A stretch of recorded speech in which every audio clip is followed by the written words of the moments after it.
కేఆర్ఎంబీకి అప్పగించే కుట్ర జరుగుతోందంటూ మాజీ సాగునీటి శాఖ మంత్రి హరీష్ రావు చేసిన ఆరోపణలకు గట్టి కౌంటర్ ఇచ్చారు ఇరిగేషన్ మినిస్టర్ ఉత్తమ్ కుమార్ రెడ్డి. అసలు కేసీఆర్ హయాంలోనే కృష్ణాలో వాటా తగ్గిందని విమర్శించారు. కృష్ణా రివర్ వాటర్ మేనేజ్మెంట్ బోర్డుకి మేమేదో వాళ్ళేదో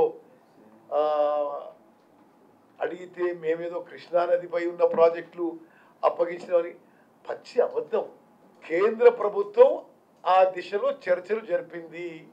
మేము దానికి ఏమీ సమాధానం చెప్పలేదు. దానికి కృష్ణా నదిపై ఉన్న ప్రాజెక్టులు ఈనాడున్న కాంగ్రెస్ ప్రభుత్వం కేఆర్ఎంబీకి హ్యాండ్ ఓవర్ చేయడానికి ఏమీ ఎక్కడ ఒప్పుకోలేదు. ఇదన్నీ అబద్ధపు ముచ్చట, అబద్ధపు మాటలు.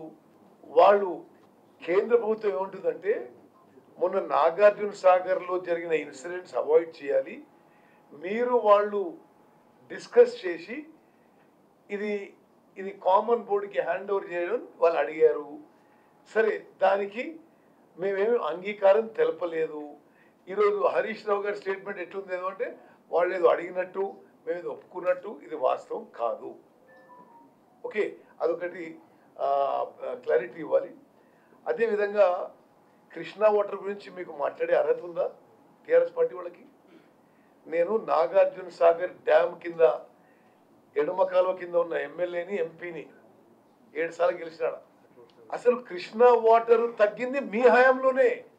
అసలు శ్రీశైలం వెనక నుంచి వాళ్ళు లిఫ్ట్లు కట్టుకుంటుంటే అసలు ఎంత 3 TMC 4 TMC కెపాసిటీ కింద అసలు అక్కడి నుంచి నీళ్ళు తీసుకుపోయి రాయలసీమకు తీసుకుపోతుంటే, అరే మీరు మీ పెద్ద మనుషులు జగన్మోహన్ రెడ్డి కూర్చొని హలాయి బలాయి చేసుకుంటూ కృష్ణానది జలాలు వాళ్ళు తీసుకుపోతుంటే ఒక్కనాడు మాట్లాడండి. వీళ్ళు సంగమేశ్వర ప్రాజెక్టు, సంగమేశ్వర లిఫ్ట్ ఒక్కనాడు కల్వకుంట్ల చంద్రశేఖరరావు గారు కానీ హరీష్ రావు గారు అని మాట్లాడిందండి.